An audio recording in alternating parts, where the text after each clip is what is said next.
the challenges, and then in some instances, because of the challenges, it sort of motivates us to continue to try to not only do the things that will help to revive our city, such as encourage economic development, but also we've paid specific attention to the things that you all are largely concerned about. And not that you aren't concerned with economic development, but I guarantee you, if you speak with any of your neighbors, friends, family, and folks like that, uh, the concerns are similar, and it's the cleanliness of the city, it's public safety, it's businesses that don't adhere to the rules, and to that extent, that within itself is challenging, particularly when, in some instances, residents and city alike have grown accustomed to operating in a certain way. Part of our reimagined tag or reimagined vision is simply that we want to change the way that we operate. We want to be more accountable to the residents. We certainly want to provide the services that you deserve and that you certainly have at least come to expect. But we have to do so in light of the economic constraints that we have also. And to that extent, I know that General Services is on the line, and so I want to definitely acknowledge the work that they've done. Miss Caesar, her crew, her very limited crew, and I'll not afraid to share that number. Many of you may not be aware, but we have 27 people who are charged with the responsibility of keeping the city clean. And to that extent, if you just consider the size of the city, you know that that's a challenge within itself. But this administration is not an administration of excuses. We certainly don't pass the buck, and to that extent, we believe that when things get tough, you certainly don't throw in the towel. And I just say that we're prepared to continue to embrace all the challenges that exist and find creative ways to address them. And in some instances, I believe we've had some successes. I would be remiss or certainly incorrect if I'd say that we've accomplished everything that we want to in terms of the cleanliness of the city and areas of public safety. But we get up every day and come to work at the same time to make sure that we come with the right spirit to be the example to address some of those challenges. And so I'm sure tonight we'll hear some of those challenges that exist, some that may have just occurred, some that may have existed for some time now. I've been a resident of the city for my entire life. I lived in just about every portion of the city. And so I am greatly familiar with the conditions that exist. To that end, when I became the mayor, I certainly didn't stop observing the conditions of the city. In fact, those efforts were enhanced. And oftentimes I ride through various neighborhoods to sort of get an up close personal view, particularly when we get a call about a situation. And I mention that because one of the things that I've discovered as being the mayor, and it's sort of unsettling to me, is that even though, in a perfect scenario, we would be able to respond just the way that everyone wants us to in the time frame that they certainly would desire. And to that extent, we make efforts to do so. But what I've concluded is that even with the greatest efforts, unfortunately, there will be occasions where I'll disappoint. And not that that's the intent, but just from a very human perspective, it sort of helps me to embrace the larger aspects of the job and certainly to recognize that any effort of this size is certainly going to take some time. But most of all, it's going to take the type of engagement that I've realized over the last 11 months. And to that extent, we receive calls every day. I'm certain the councilman does as well. And as I said earlier, we try to address them as soon as the calls and concerns come in. So, Dwight, I'm going to shut up here in a couple seconds, but I want to take this opportunity to thank everyone who's on the line, because just you being here this evening certainly suggests that you are just as committed as everyone down at City Hall to making this a better place to live. And to that extent, thank you for taking time out of your schedules to join us here this evening. But I'll take any question that comes up, and please don't be shy. Yeah, I've got a question if I may. Yes, sir. The first thing you mentioned was General Services and the amount of people that you have there. I don't think the only person that can do something about that, I think, is you. I mean, I don't know how the budget is or what. It's Mr. Osborne. Yes, we can't hear you. Can you speak up? Okay, I don't want to start screaming.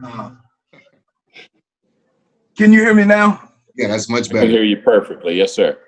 Okay, I'll start over again. The first thing you mentioned was General Services and the amount of people that you got at General Services. And it was my thinking that the only person can do something about that number is you there. Now, I don't know what the budget is or what monies you have, but I think that's a key part of the city is your General Services. And 27 people is just not acceptable, in my opinion. And like I said, I don't know what monetary restraints you got when it comes to General Services, but I think maybe some people should be added. Mr. Osborne, thank you.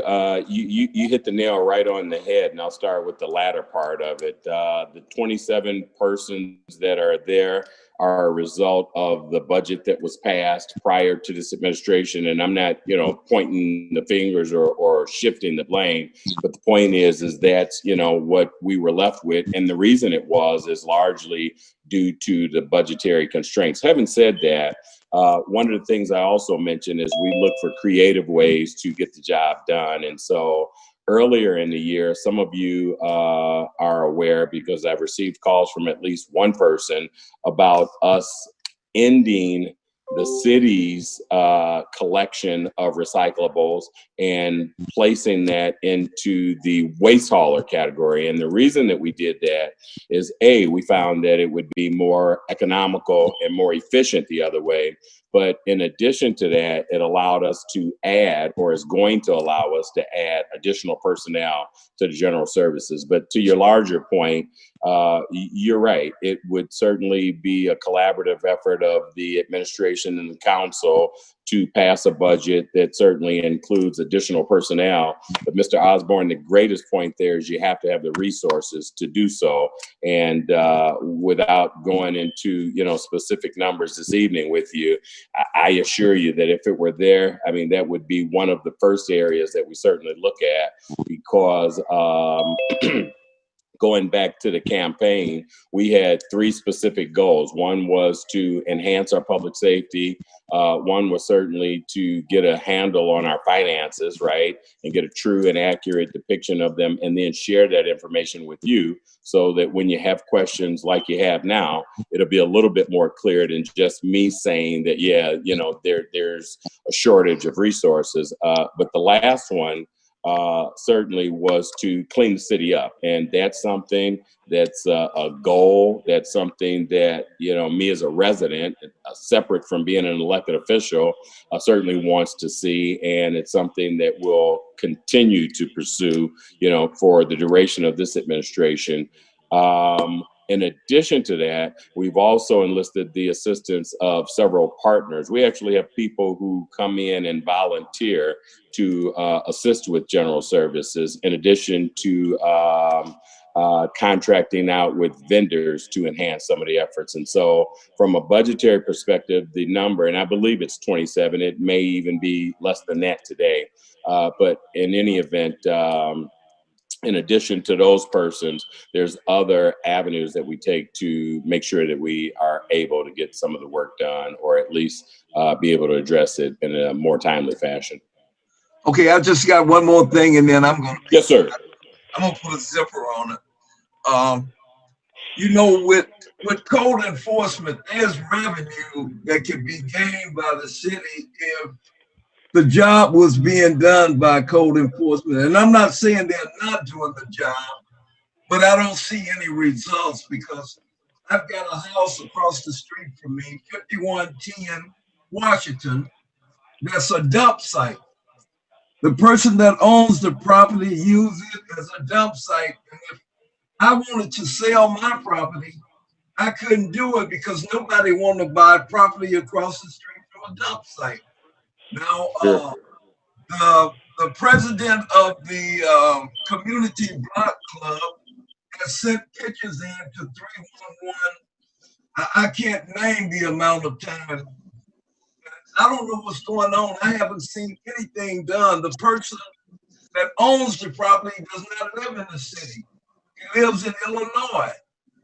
And it's my understanding he has a number of properties in this city that's in the same shape. The house is burned out. The grass hasn't been cut all summer.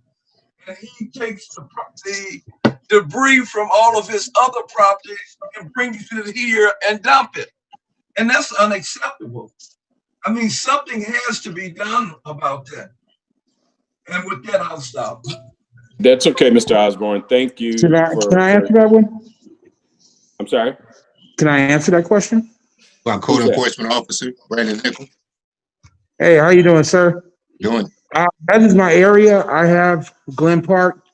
I made a UBL for that property and it's cited as well for the court date of December 16th. And that's all we can do. They have to respond. Well, They have to Brandon, respond.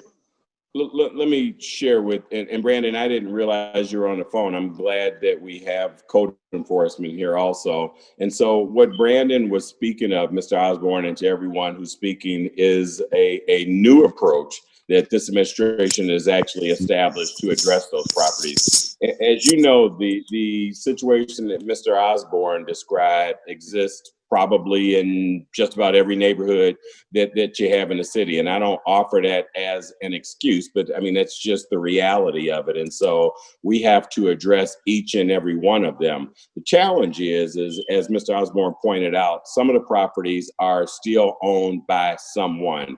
And historically, the city had not come up with a mechanism in a specific mechanism to address those people, but not only to address them, to follow up and put some teeth in it. The UBL that Brandon speaks about is the Unsafe Building Law Act, and it allows us to not only cite the persons, but to be able to recoup the expenses associated. And so the way that it goes is Brandon goes out and he does his thing. At the same time, General Services is notified, but during the process between the time they're cited and they go to court, that's an opportunity for the person who owns the property to either address it, and at the point that they go to court and there's no decision or there is a decision rendered, we certainly can have our General Services Department get engaged at that point, and any expenses that we incur, we certainly can try to recoup those on the back end. That's hugely important because, as I started off, there are a number of properties in the city that resemble exactly and even worse conditions that Mr. Osborne cited. And so the premise is, if we utilize our resources, keeping in mind that we're short in General Services and have a huge deficit in our budget, then we won't even be able to address the areas that we are responsible for in the city. The second benefit of the UBL process is that once the fine is applied to the property, we have an ability to now go ahead and apply that fine to the tax bill. And the benefit there is one of two things. If they pay the taxes, then that fine is going to be treated as a lien and we'll receive our revenues right off the top. If they don't, then it goes up for a tax sale a little bit sooner than it would in an ordinary situation. And it goes back to the open market. And hopefully in that scenario, someone, perhaps a local person or some investor who cares for their property will go back and address it. But again, you raise a good point, and it's something that we're definitely cognizant of and trying to address it. I wrote the address down as well, and I'm certain that the General Services Director is going to send someone out to take a look at it, take some snapshots, and we'll follow up with Brandon and see how the court process goes. Mr. Mayor, let me ask you a question. How many code enforcement employees do we have? Because I'm thinking, this is Roby, I'm thinking we don't have enough code enforcement people to cover the entire city. So you can only expect people to do as much as they can. That's what I think. I differ with you slightly. And so while we do have limited officers, it's similar to General Services and the chief, I'm sure he's shaking his head as well.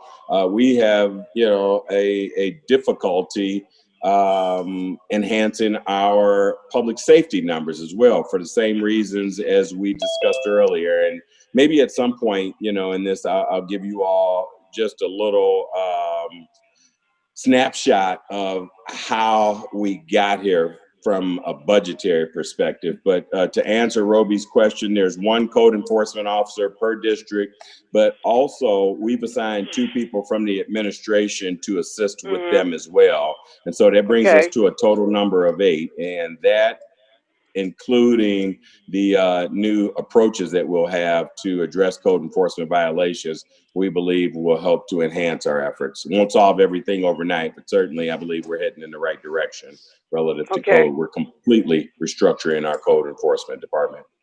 Okay. I can understand that. I think Mr. Osborne had a follow-up question. Did you, sir? Yes, sir, I did. There has been a number of pictures taken of that property and sent in to the 311. The person that does the 311, I mean, there has been probably an amount that I can't count now sent in of that property. And this guy talks about the city so bad. I've spoken with him, and he doesn't have any respect for this city at all. And I can somewhat understand why, because he's allowed to, well, I shouldn't say he's allowed, but he gets away with the same stuff, and it's been happening over a year. The other code enforcement officer came out and cited him, and I would think it has been long enough for him to have gone to court. I don't know how the court system is backed up, but it's been a long period of time when he was cited first. Yeah, so Mr. Osborne, I think the missing element there was what happens after the court date and once the fine is settled. And as I said, the UBL process is certainly going to be a tremendous tool for us. But, in addition to that, as Ms. Roby was saying, the additional officers who are out there. I don't know if you're aware, but the code enforcement officers that we have now are engaged in a number of activities, one of which is to go after illegal dumpers. So earlier you mentioned that the gentleman brings debris from a different property. Mr. Osborne, I would just ask that if you or anyone on this line witnesses someone actually dumping, call the police department first, but don't hesitate to call City Hall as well, because oftentimes we have the ability to dispatch a couple of officers specifically to that area, because what we've discovered is that by them going after illegal dumpers and keying in on areas that have been commonly dumped on, we're starting to catch people. And to that extent, that certainly goes a long way in terms of the enforcement. Once they're caught, they're publicized, and of course, they go through the processes and we follow through on it as well. But this guy is the property owner, and I don't know if that's considered dumping. He is the property owner, and he brings debris from other properties that he owns and dump them there. And I don't know if that's a dump site. Yeah, Mr. Osborne, if you ever witnessed that, afterwards, I'd even give you my number, and I'm sure the councilman will also call one of us, and we'll definitely make sure that we address it. I love when a citizen gets engaged, and I understand, for safety reasons, everyone doesn't want to do that. But the point is if you see something, then definitely say something, and it will be addressed accordingly. I don't have a problem with addressing it, none whatsoever. Yes, sir. Like I said, I've noticed it on a weekly basis that they bring from other property, old toilets, and there's some mattresses on the ground now that has been there for a couple of weeks. So I have no problem with calling or taking pictures or any of that. Yes, sir. Thank you. Any other questions out there? I have a question for Ms. Cesar, for General Services. My name is Vicky. Hi, Becky. Hi. Last week, Friday, November 6th, I put in a app, 311 app for illegal dumping on the curbside. The address is 5184 Jefferson Street. Now, we already have a problem of people coming dumping on 52nd Avenue. It's starting to build up again. Now, someone dumped on Jefferson Street, right at the corner, right on the corner. And I put in that app, that request, the number is 51508. What is the response? How long does it take for someone to come out and work that app I put in, that request I put in? How long does it take? Can you hear me? Yes, I can hear you. Okay, hi. Hi. Thank you for your question. Mhm. And the short answer is it really does depend. Excuse me, it varies. How long ago did you say you put in this specific request? On November 6th. November 6th. So what I can tell you right away is that our fleet, our team, our vehicles are pivoting very aggressively to snow removal. And we don't have seasonal fleet. So the same vehicles we use in the summer, we use them in the winter as well. So what that has done most recently is drastically reduce our ability to respond to a request such as yours. Now, we will and do continue to do debris removal, and I have noted that, so I can pretty much assure you we can respond to that specific request. But broadly speaking, you will see a reduction in our ability to be able to respond, our response time. Okay, I would hope so, because I have utilized this app over at least 2 or 3 years. In the response, I still have open requests in there that's been over a year, maybe 2. And I Vicky, understand that, I'm glad you mentioned that. Yeah, 311. So when we took office, we mentioned a couple things. One is that, programs that were in place that worked, we certainly would keep them and try to enhance them. Ones that didn't, we would scrap. 311, I believe conceptually is a good program, but to be certain, it definitely needs a lot of work. Ms. Starks is on the line now, and she's largely responsible for fielding the 311 calls. But you're absolutely right. When I look through it, sometimes I see calls and open items that were there, some dating back 2 or 3 years. And certainly, while it would be ideal to go back and try to address those, we are more focused on the ones that are coming in now. And so I would say continue to try to use it, but don't hesitate to call the departments directly, or either, again, City Hall is always a good place to start, because that message is going to eventually reach the mayor's office, and we certainly can assign the appropriate personnel to investigate it. Okay, thank you. I would also, this is Shanita Starks. Hi, everyone. Nice to meet you. The 311 system, like the mayor stated, is a very good tool. However, it has to be revamped or reimagined, just like everything else. in its current state, there is a lot of data that needs to be scrubbed and to be sorted through. So I have a team now that's going to be tasked with doing that. We're going to make it a more interactive app for people to get responses and updates timely. So the tool, like I said, we inherited the tool, but we have to do some enhancements to it so it can make it better for the citizens to get some responses. But we do appreciate everything that goes into 311. That's our insight on the street. So I still encourage everyone to use it. It's just that it's going to be kind of revamped, even a relaunching of it to educate the public on how to really use the tool. So Okay. for all those on the call, please continue to use it because it is, you guys are the eyes on the street. And for us to do anything, it takes your input and your suggestions. So I thank you for that. Okay, so what you're saying is that I actually will have to put in or create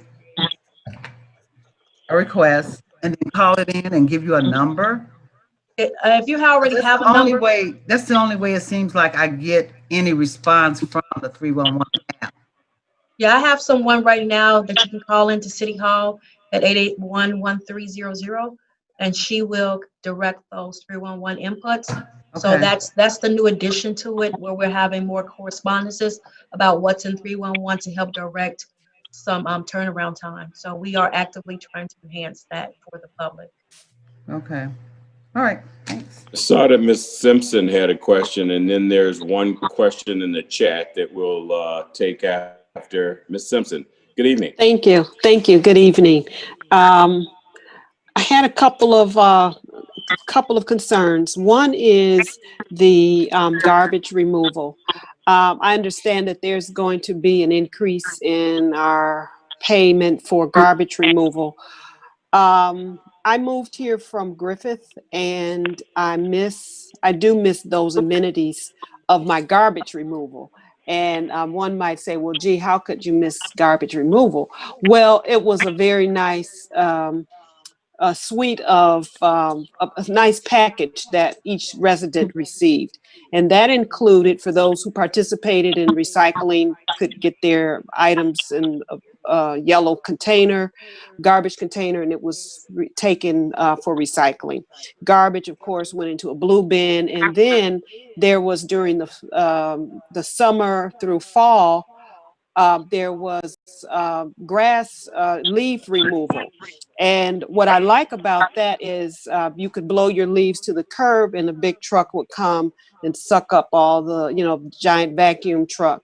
And we should have that here. Now, I've had a couple of incidents where upon moving into the city, I had additional trash and I needed it removed. And so I called the company and they said, oh, we can't do that. You'll have to pay. I mean, it was an exorbitant fee just to come and pick up my trash. And I said, well, whatever it is, I'll pay it. And then they still wouldn't come. And I know it was cost prohibitive, perhaps to deter as a deterrent. But what I also didn't like is later in the conversation, I asked to speak with the manager, and I was told that the city doesn't pay for residents to receive additional garbage removal other than what would be taken away on a day when your area of the city is receiving trash removal. Furthermore, if I wanted to pay for let's say leaf removal, I did not have the option because within the contract that the city made with this garbage removal company, that is not an option. And so I don't like that I don't have that option. And what I dislike even more is that the city doesn't negotiate those better amenities for its residents. Now, I'm not an older person, but I do have a lot of less time now. So, and I have a big property. And I don't have trees of my own, but because the city is inundated with aged trees, oaks, elms, that produces a lot of leaf waste.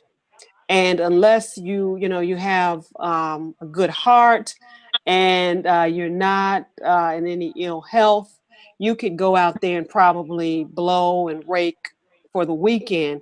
But for some of us, if we don't have that health at our, at our fingertips where we could go out and do that, that's a hazard. And so I'm wondering and asking if the city can do a better job at negotiating for its residents amenities that would be helpful for the health of its residents.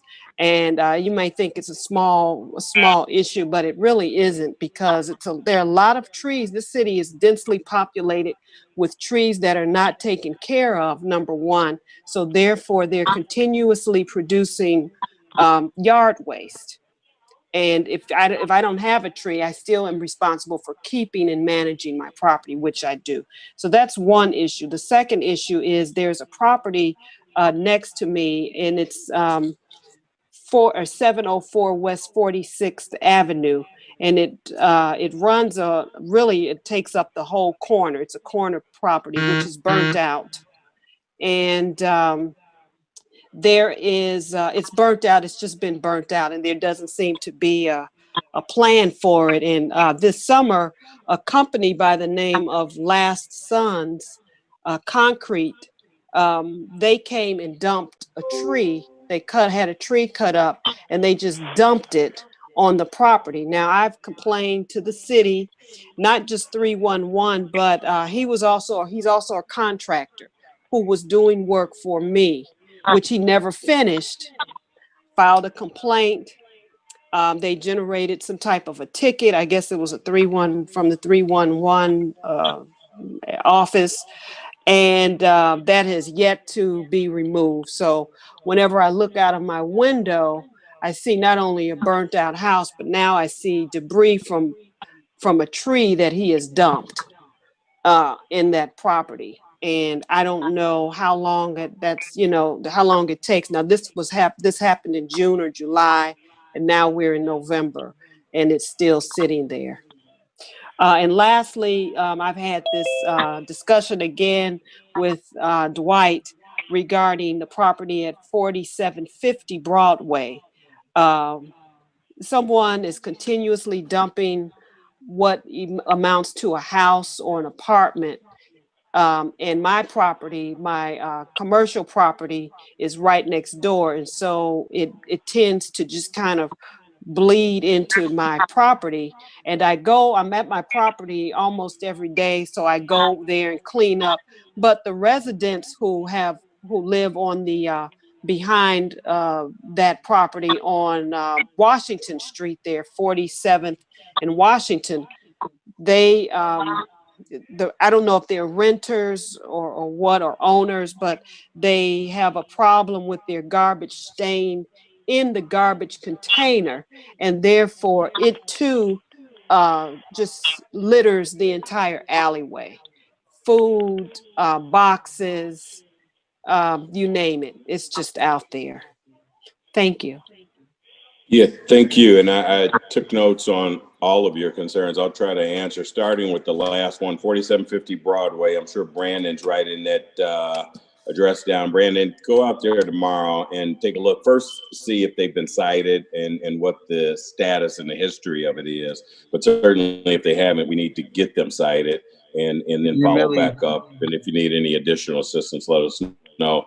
In terms of the property, I'm sorry. Me and Millie went out there, and we took pictures of that property, the building, and then we went on Washington Street and spoke with the lady who had all the food and the trash cans that were emptied out. She blames it on raccoons. She also is getting cited as well. Can you hear me? Yes. I don't know if I can't believe that, because it's just those two properties on the whole block. No one else has garbage. The raccoons just go to their homes, I guess. Okay. I don't know what to say. And so we'll take another look at this one also, Ms. Simpson, and see. And Brandon, okay, I'll speak with you on it and speak with your supervisor and try to give her some more insight and better direction on that one. You mentioned something that a lot of people are going to be asking questions about, and I want to take this one sort of slowly, and that was the garbage collection recycling and the fact that there's a proposed fee increase coming up soon. And so one of the things, so you mentioned the ability to rake the leaves to the curb, and in a very urban setting like Gary, where there's mostly street parking, it's almost impossible to effectuate something like that. And so the answer is actually the leaf removal that we do have through our recycling department. And you can put as many bags as you want, and they should come out on a weekly basis to remove those. And if they don't, then certainly, respond and let us know, and we'll have them come right back out. But that's a program that's been in existence for, at least the last 10 or 12 years, and maybe a little bit more. And for the most part, it appears to be largely effective. Is it the best solution? Then, I would agree it'd be more convenient, to have them in the leaf back truck to come in. But Gary used to have a leaf back truck, and that's when they discovered that it just really isn't effective because of the large amount of cars that are parked on the street all the time, similar to the challenges that you have with snow removal. But obviously, with snow removal, there's a standard rule across the state and in most places that if snow exceeds a certain inch, that you are automatically to assume that that car or those vehicles should be removed at a certain time, particularly on main thoroughfares. In terms of the fee increase,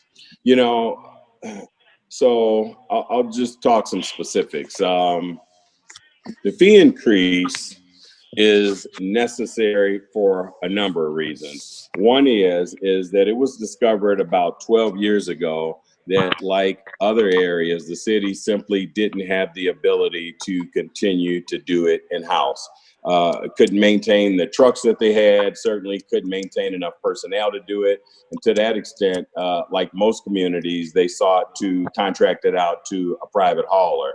Well, in doing so, those haulers charge per house. And because of that, there's only a certain amount of trash, and it's up to 2 containers and 1 large item per week that the contract requires them to remove. Also, relative to the fee increase, there's a 3% escalator that's in the contract that suggests that, because of cost of living increases, that the fee that they charge per household increases 3% a year. And that's been in place since 2017. What didn't happen is that it was never passed on. It was never even mentioned. And to that extent, the sanitary district has been subsidizing the cost of our trash removal. And they just don't have the ability to do it for a number of reasons. One, specifically, is that the fund that they're using to actually pay for the supplement of the trash removal is coming from a fund that should be designated for stormwater. So I don't want to use the term illegal, but it's certainly improper for them to do so. And to that extent, you have to have trash collection, and you certainly have to have a way to pay for it.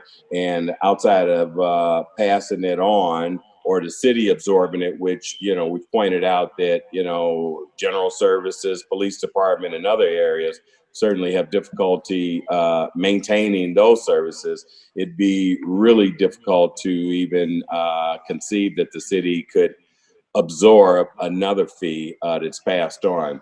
We are having a meeting next week and have come up with a couple different areas or ideas that may help to soften the blow for the residents. But, this is one of those instances that I mentioned earlier, is that as much as, it's unsettling for me to have to deliver news that I know would be disappointing to some, this is one of those instances, that the facts and the truth is certainly the best way to go. But one of those instances where I believe we don't have a lot of options outside of that.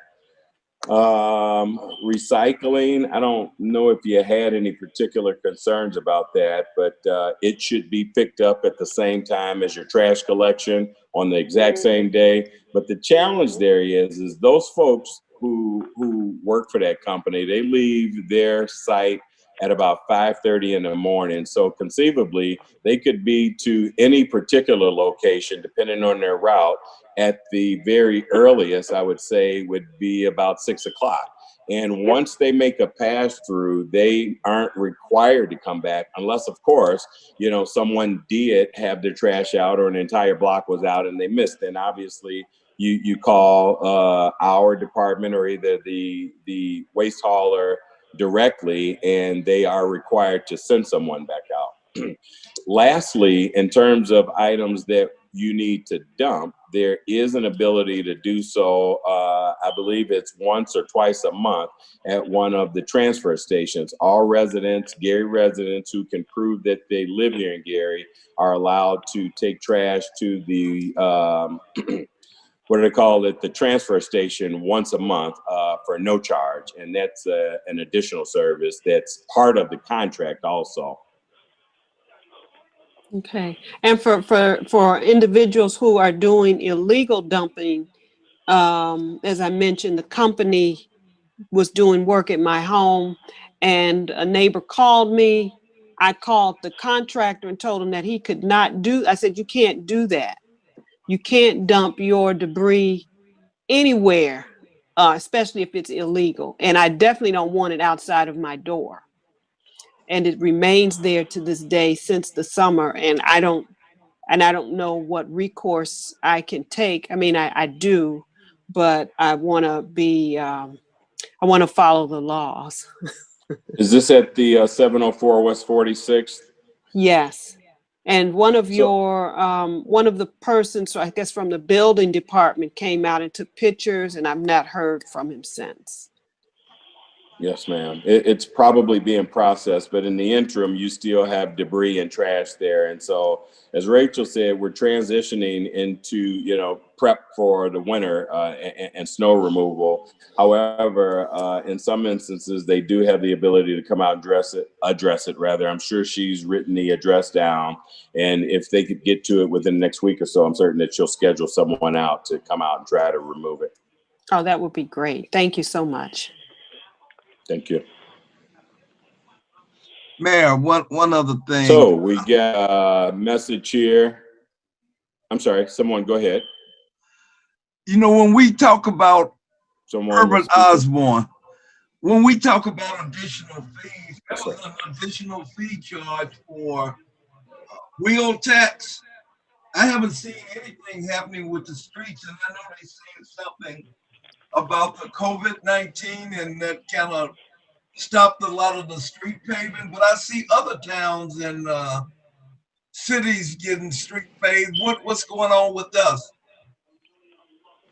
So great question, Mr. Osborne.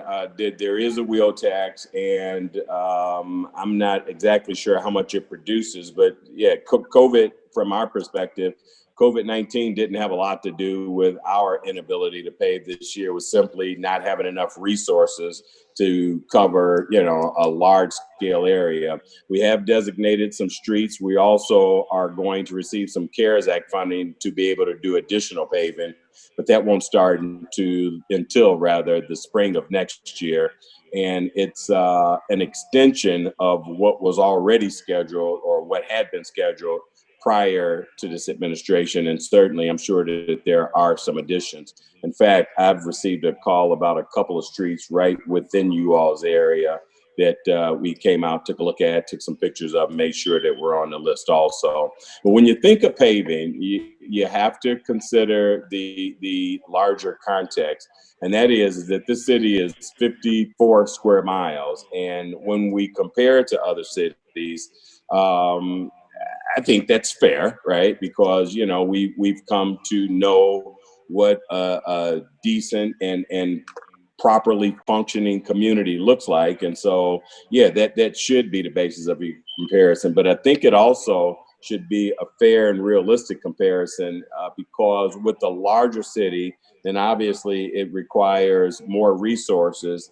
And in most instances, those other municipalities, and I'll just point out Griffith, for instance, don't necessarily have the expenses that a city of this size would take it. So they're able to, in many instances, provide better services.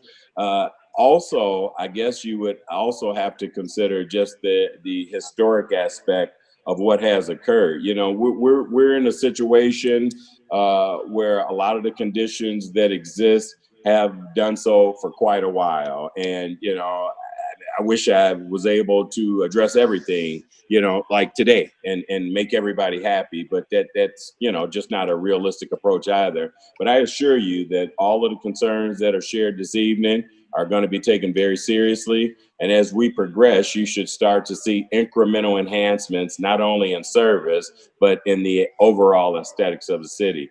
I'll give you one point, and this is, you know, the credit to one of your 6th district residents. So for a number of years, when I lived in Glen Park, I'd ride up and down Broadway, and the block between 46th and 47th, right before the service station on the west side of the street, was cluttered with debris and trees and weeds and fallen lights, and all of that has been cleaned up. You know, I guess the challenge there is that while we clean up, we still have people, as many of you have pointed out, who continue to dump in areas. And so it doesn't stop us from doing, you know, what we need to do to address those issues, but it certainly makes it more challenging. But again, all of your concerns are great.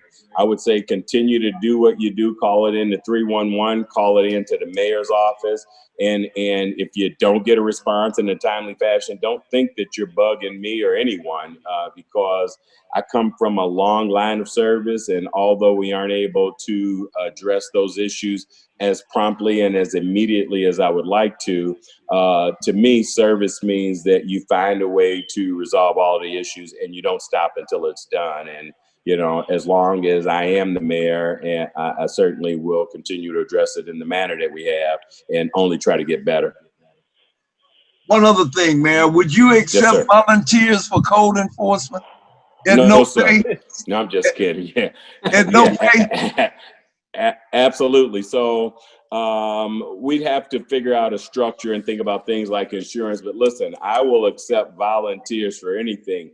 One of the best things that people could do in terms of now, before we come up with a mechanism to actually engage volunteers in a code enforcement aspect, is to keep your eyes open. And if you see stuff, definitely call it in, and particularly those dumpers, because until the message is sent, and somebody mentioned it earlier, the reason people do it is because they feel they've been allowed to, and or either they see other areas and other people like the one that Ms. Simpson mentioned, who just simply don't care about their property, whether they're a renter or an owner, and they, you know, conclude that everyone in the city feels like that, and that's not the case, and certainly something that we continue to try to address. I also have something to say about that.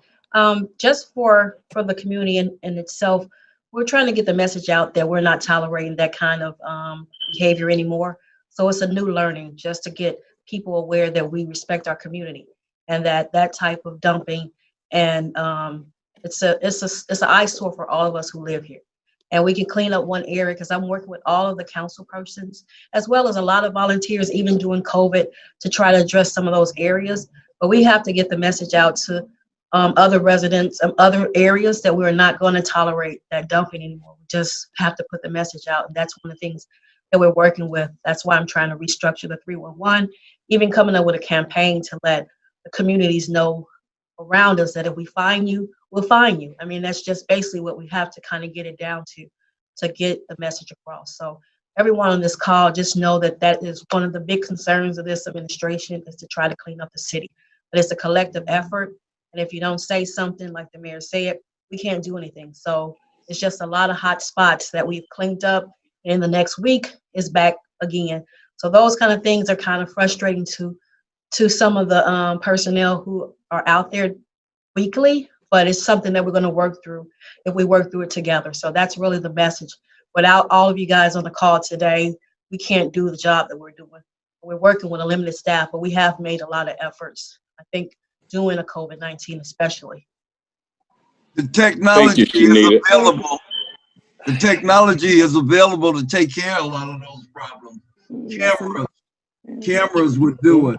Yeah, and that's some of the innovative things that we have. A lot of people have those cameras on their houses for like with the ring cameras. They actually have a large scope, which they've been turning in some of those videos to us. So when someone calls in, I ask them to take pictures or send any kind of footage, and that gives us a heads up on when we go to court, we can take some of that information. So you guys are the eyes on the street. And with your help, we are able to address some of these concerns faster than we were before. So he's right. Mr. Osborne is correct. He stated. Dwight, I have about 10 more minutes here. I got to get on another call here that actually starts at 7, but I'm going to stay a little longer so I can take a few more questions. I do want to point out a couple things. I don't know if many of or anyone, but certainly hopefully some have noticed the demolition activity that's been ramped up and taken going on across the city. And I mentioned that for a couple of reasons, is because just as dumping and code enforcement are concerns of ours, certainly the elimination of blight and blighted structures is a priority as well. And on the line with us also is the director of the demolition department. And, from my perspective, I think he and the limited staff that he have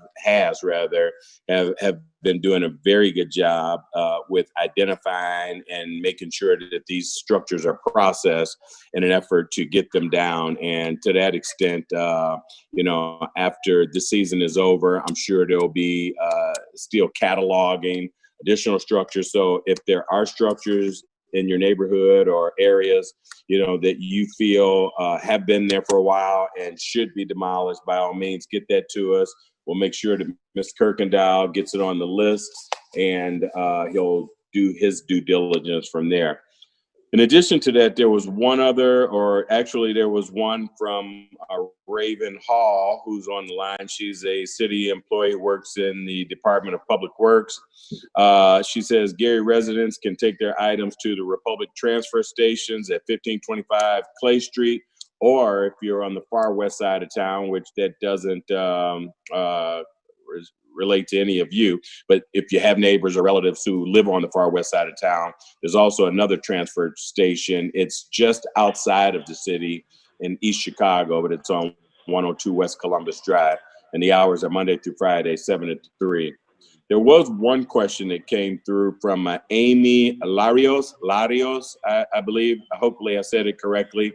Unfortunately, Amy, I'm not exactly sure of what you're speaking of, but I took a note of it. The question was, will the Federation of Block Clubs ever grant funds or materials that were approved to various block clubs or organizations this summer?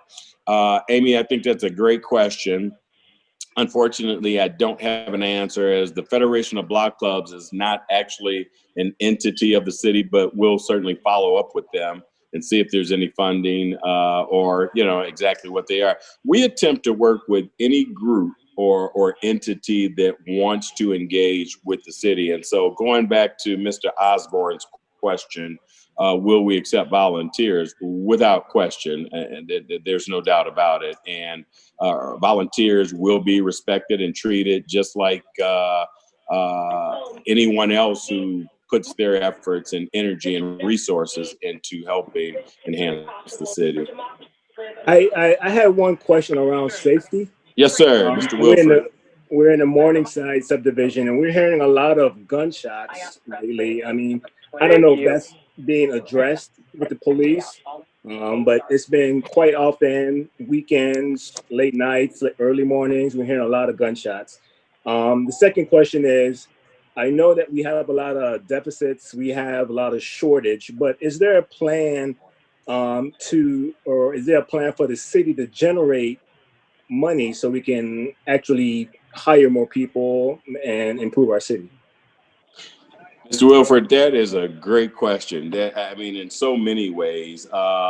So ultimately, you're absolutely right. We could clean up all we want. We can, sweep the streets and pick up leaves and things like that. But one thing we absolutely need is additional revenue.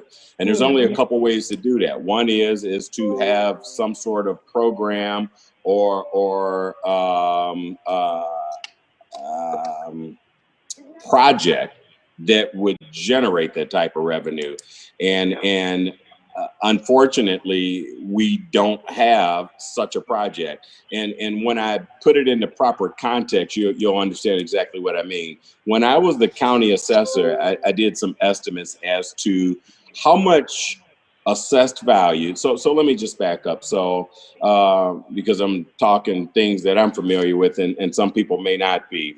The revenue that we receive from a city or that we receive and the services that we provide are all generated by tax dollars, right? And that within itself is probably our larger problem. A decreased tax base, years of disinvestment or no investment at all has just left our assessed value really low. And so ultimately, if you have a low assessed value, you're going to receive less cash.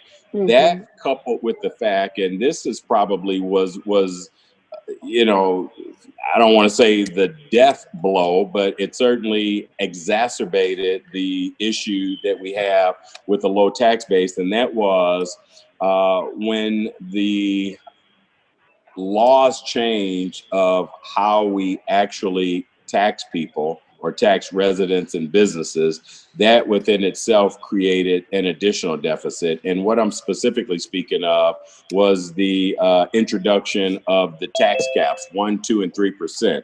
You know, and I have enough perspectival history to kind of share with you. There was a time about 20 years ago, actually it was a little bit less than that, when everyone on this call was up in arms, I'm sure, who lived in the city and owned property, because your taxes increased about 75% almost overnight. As a result of that, the state legislature went back to session and they introduced tax caps in an event to keep our taxes across the state moderate. Well, you know, from one perspective, we certainly benefited it, and we're you know, I certainly appreciated a reduced tax bill, but the other side of that is it definitely reduces the amount of revenue that your city has to operate. That's police, fire, general services, and everybody. So, getting back to the estimate that I did, I estimated that it would take approximately $4 billion in assessed value for us to receive the type of revenue that we need to operate a city of this size. And 4 billion is a pretty big number with a lot of zeros. And the point that I make there is that you just don't acquire $4 billion of assessed value overnight. So we are seeing interest, a lot of interest in transportation, logistics, and distribution. And to that extent, we believe that we'll be able to acquire additional businesses here, which will, in essence, enhance our assessed value. But what we need is a new industry or something that generates the type of revenue that can help to enhance or support the services that everyone's talking about. But in the meantime, we still have a job to do, and that's our goal, is not to necessarily, I mean, you have to acknowledge, right, the economic situation, but to find more creative ways to address it. And in addition to that, to be better managers of the resources that we have. And so there are a number of programs that we're engaged in, and some of them have already been implemented, and we're starting to see the residual effects of it. But to be certain, we've got a long way to go. Mr. Mayor, let me ask you one question. Yes, said ma'am. the police chief is on the phone, right? Now, I did. We're out in the 6th district. And I am G616, excuse me, and we have had so much gunfire out here at night, as the young man just said, until it's unbelievable. It starts like at 2 a.m, it goes to like 4 or 5 a.m. You can't sleep, you can't rest. And I'm saying, if I call in to say that there is gunfire, I don't know which direction it's coming from. I can point and tell them, but I can't tell them exactly what spot it's from. But it is starting to just work I'm telling you, the older people in the people in the 16th district, it is working our nerves. We can't rest at night because of the gunfire. Absolutely. And I Yeah, I'm want to sure. know from the police chief, since he's on the phone, I would like to know: is there community policing? Do we still have that program? Mm. So I'm sure the chief's going to answer that when this is a question that he probably receives on a daily basis in addition to the calls. And so one of the things I'll say, you certainly pointed out, we definitely have to call, but I'm going to let the chief talk about that part and how to respond and then what response to expect. But in addition to that, Mr. Osborne sort of hit on it also, is we're looking at, because of the shortage of resources, COVID has certainly taught us that Yes.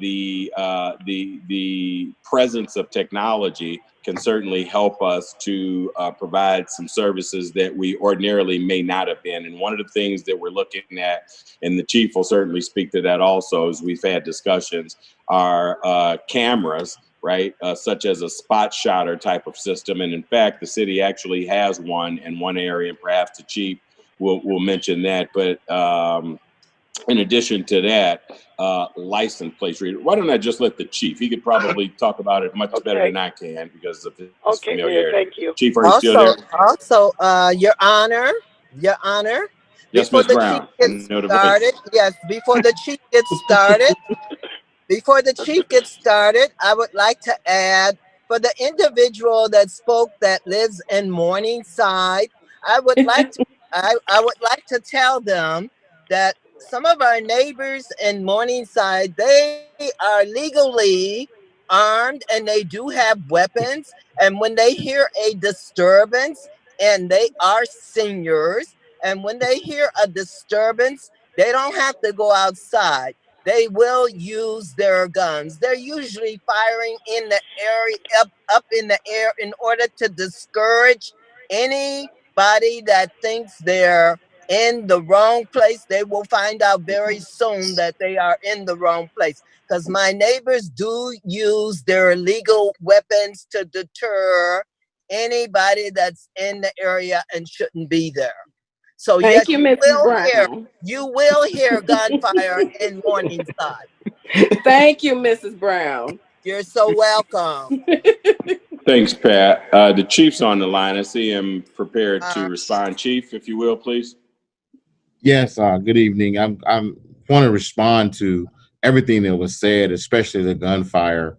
And I get this call daily from all areas of the city. One of the things that we as a department have to do when you call for gunfire, you actually call in county dispatch, is we have to try to pinpoint where it's coming from. We don't expect you to go out your house and do that. How dispatch does it without the ShotSpotter system that we no longer have and working to reacquire in a different form, we have to go by the number of calls that we receive from an area. Gunshots can be heard for miles. So if you're on Morningside, you're going to hear them on the east side of Broadway. You're going to hear them on 49th. Gunfire is very loud. And on certain nights, the sound carries. So dispatch goes by a cumulative effect. If they get 15 calls from a particular area, that's where they send the police. It is inefficient. It is not as effective as it can be. But more importantly, many of your neighbors do not call. We've become desensitized to gunfire. We all have. We hear it all the time, and we don't know what to do. And if it's not affecting our immediate area, we don't call. And I'm telling you, you have to call in order for us to even have an idea of where to go. I don't want anyone doing anything that makes them unsafe. I don't want anyone shooting up in the air, Ms. Brown. I appreciate that. But God doesn't take those bullets. Those bullets come down and they can hurt someone. And it's just, you have to be very careful with what you're doing. We do have a shot point system that is in 2 areas of the city, and I will not say where. And this system is working for us right now. If we get, as the mayor said about our resource challenges, if we get more resources, we like to expand the system. One is in Glen Park, but I will not say where. The system not only pinpoints gunfire, but it takes still photos whenever gunfire is detected. It's a proprietary system that we are testing for a company called ShotPoint. and it seems to be working very well for us. It was not working up until a few months ago, and we're just trying to get through the beta testing, which means we're trying to work out the kinks with the company. It's a very new company, and if it works, we'll probably try to acquire more. Even though when we had ShotSpotter a number of years ago, it was a very expensive program. It cost us over $300,000 a year, and we were able to acquire it with some grant funding. And after President Clinton left and Obama left, that funding dried up. This current administration isn't giving police departments anything like that. But this new system is much more reasonable, and it provides an additional technology which allows for us to take the picture. And in a meeting that I was with our corporate counsel and some other lawyers, they'll defend a ShotSpotter effort from the police department all day long. There's nothing they can do with the pictures.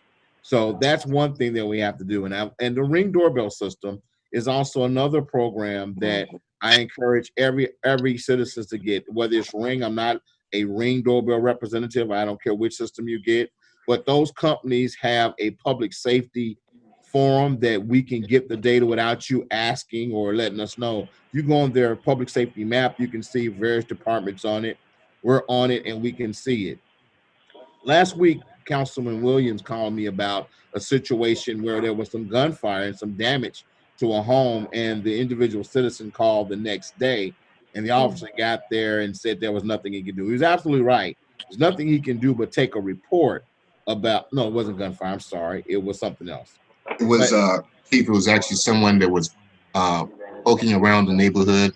He went to residents' homes in the Morningside area and was captured on the Zoom cameras in the east house. There's no report he can make on someone walking down the street, even if they're acting suspicious. But capturing on a Ring doorbell, or if someone has it on a home camera, would allow us to see if we know this individual and share his picture or their picture on the website.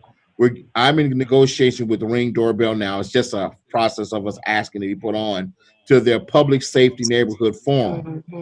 And if we get on the public safety neighborhood forum, which I expect to get after I get the contract and send it to our corporate counsel, we can push out community alerts. So we can take an individual's picture and put it out over the Ring doorbell network system without anybody saying it came from their home, and ask if you know this individual.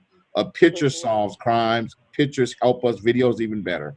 So back to your gunshots, I do understand how frustrating it is, how very dangerous it is, and how unsafe it makes you feel. I hear them, and it's terrible.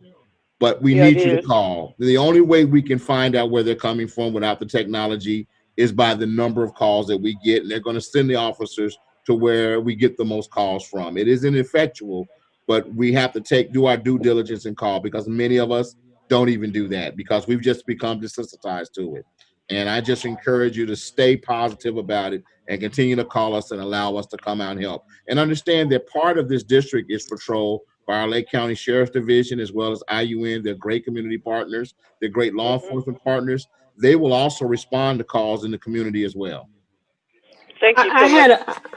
I wanted to ask Mayor and Chief, if I may, recently, and I might even say through the summer, and I'm sure COVID has something to do with this, but there's just been an increase in speeders in mainly muscle type cars, and they're going down Broadway just dangerously fast.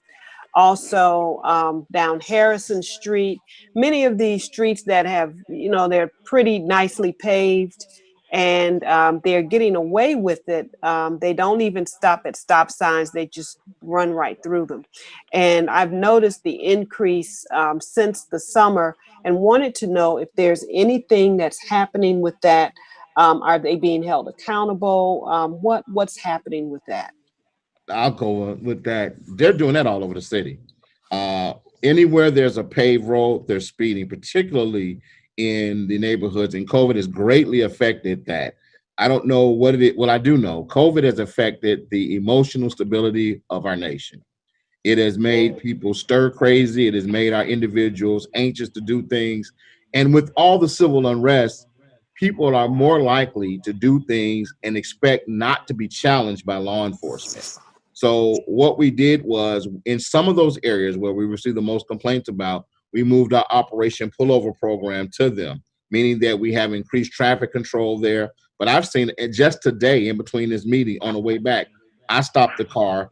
A lady just ran right in front of me, speeding, trying to get home. People are doing that more, and we're trying to address it by, I gave her a ticket. We give out tickets. That's the only way to deal with speeders, is by giving them citations. And we do have, and I don't want to be disparaging, an influx of people from outside of our community into our community. And we cannot demonize them. We've got to embrace them, and it's up to us to give them those tickets and let them know they could do that over in Illinois, but that's not acceptable here, that we live a different way over here.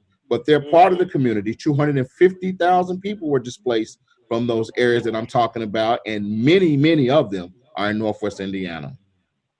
That's true. Thank you, Chief.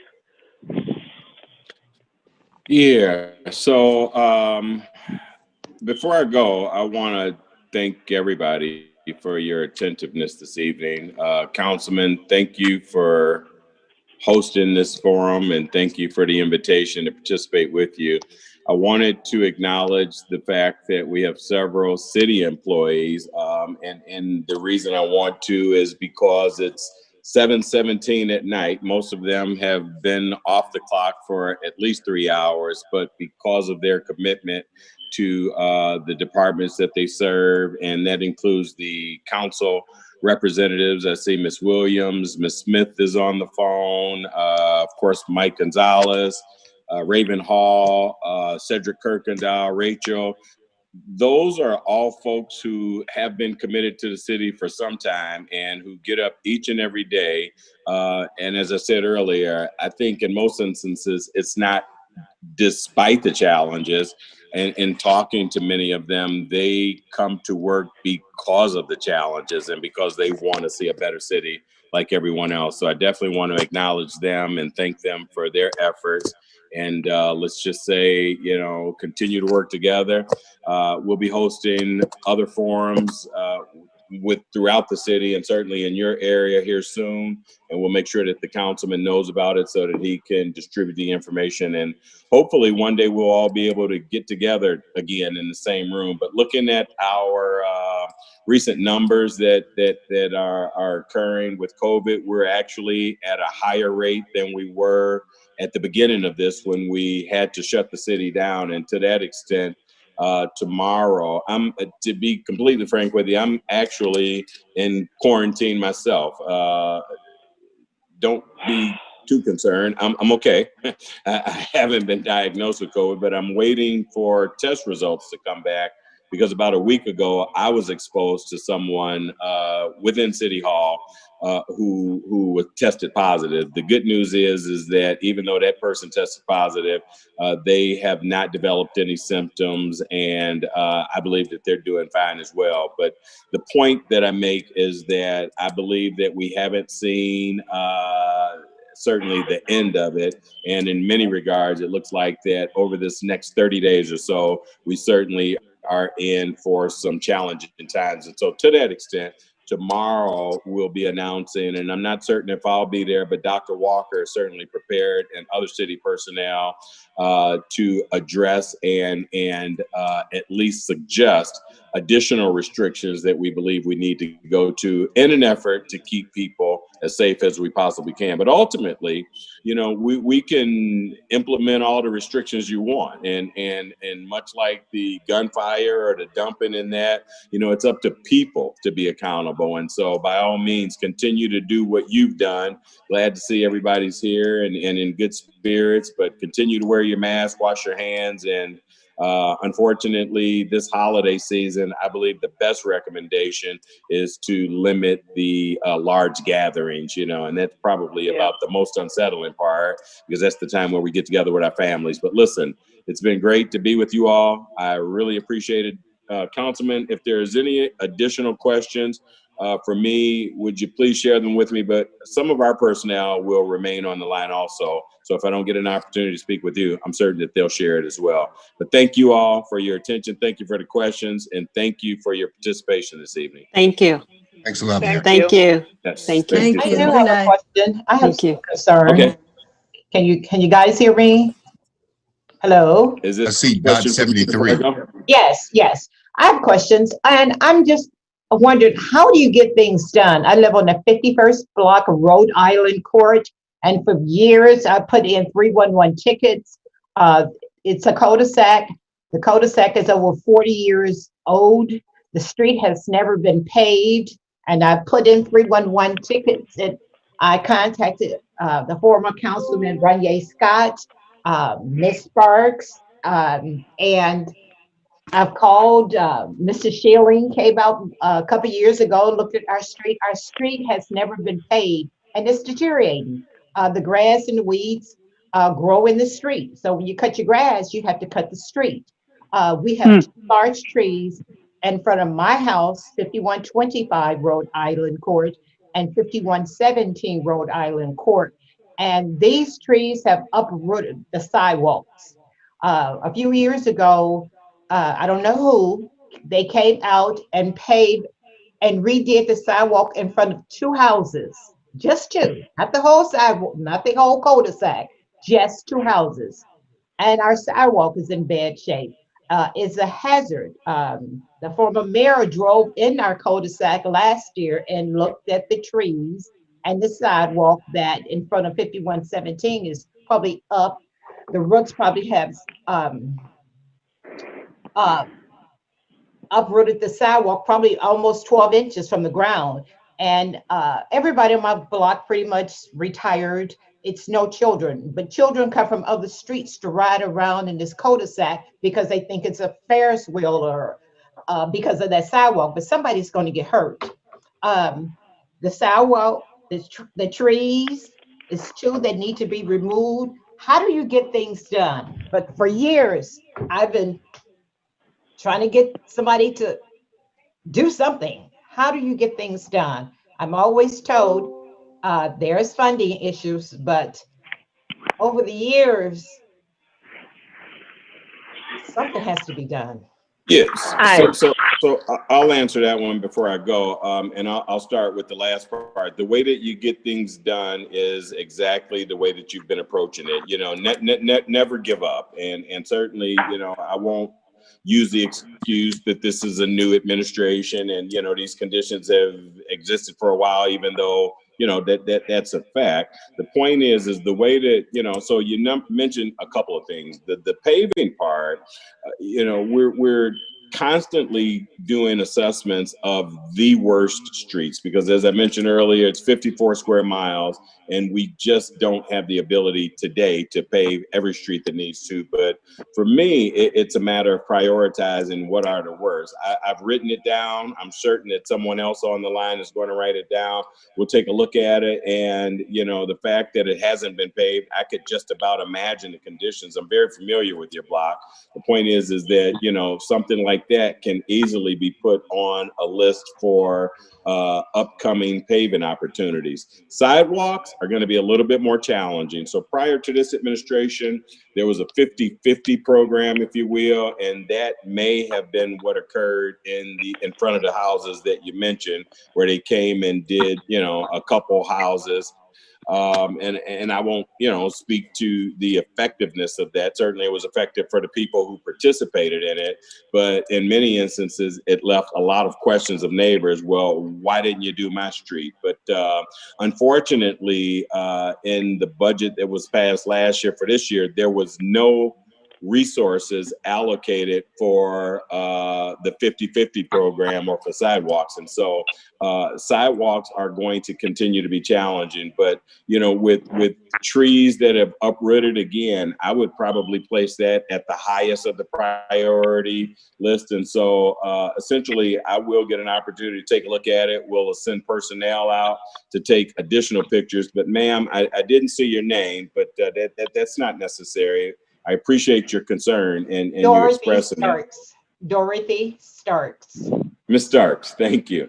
Yeah, don't give up. You know, please continue to contact us. Use the 311 app, as was mentioned earlier. But I also noticed that my executive assistant is on the line, and she fields calls on a daily basis about areas that need to be concerned. And typically, she shares them with me. And, you know, if we're in the area and we get an opportunity to observe it personally, that certainly goes a long way, because then I can see it, I can make an assessment, prioritize it, and get it to the proper personnel. But like everything else, I mean, it's challenging to be certain, but we don't run away from the challenges. So don't think that I'm offended. Don't think that anyone in the city is offended when you call. And consequently, if you do get a response that's anything other than professional and receptive and listening to you, we want to know about that also, because another thing that we're reimagining in the city is the way that we interact with our residents. Just because there's budget challenges and shortage of resources and manpower certainly doesn't mean that you can't listen to people and at least give them a reasonable response. But most of all, be truthful and be honest. And that's what we attempt to do as we go on with trying to address all the challenges that exist.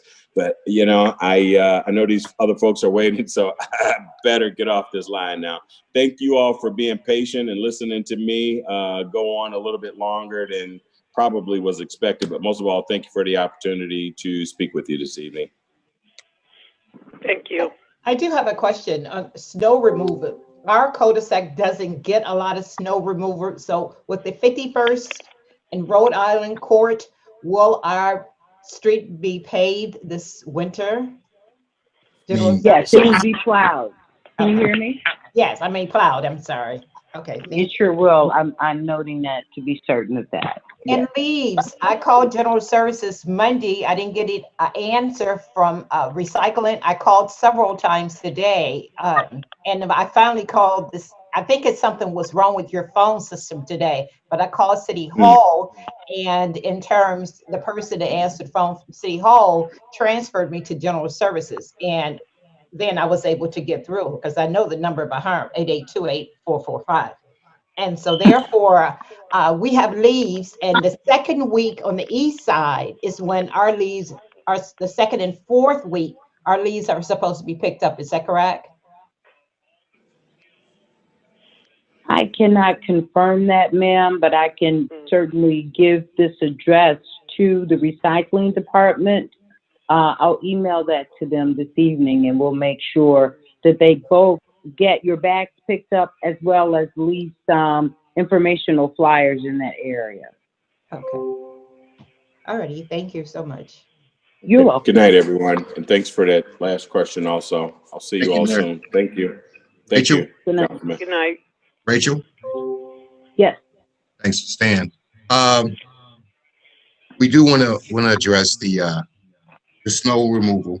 We are going to have a plan for the snow removal for the 6th district. Is anyone still in here from the Morningside area, from the precinct, which is G612? If so, just say yes. Yes? How many people live in the Morningside area that's still on the call? We do. I do. Great. I do as well. You do as well? Who said that? I'm trying to follow this. Carolyn Thorpe, I'm sorry. Okay. Dolores Gibson. Ms. Gibson, okay. Who else? Wilfred and Denise Budna. Okay. Anyone else? All right, great. If you can be so kind, I'll give you a second to get a sheet of paper, pen or pencil. All right. I'm going to give you my email. I am, you do know, as you know, I'm the 6th district councilman. I'm also your precinct committeeman for that area, for the G612 area. So Morningside is a community that falls into the G612 area.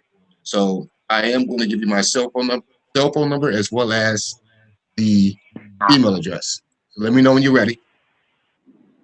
Ready. Okay. Ready.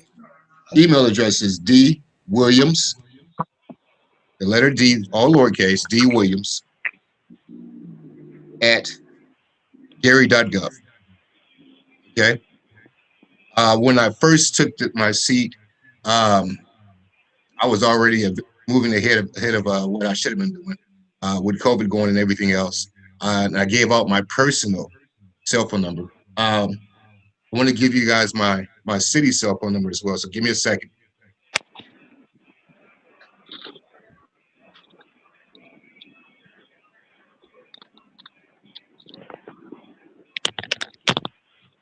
Okay, that is 219-916-8255. 5507. I repeat it, 916-5507. Okay. Email me, Sherry Smith. She's online. Sherry, can you unmute yourself? Sherry? Sherry, can you unmute yourself? All right. Okay. Legislative aid. Councilman, Thank you. can you hear me? Yes, I can hear you. Okay. Everyone, this is my legislative aide. Her name is Sherry Smith. All right. Please, if you have, again, you can email me or you can email Sherry. All right.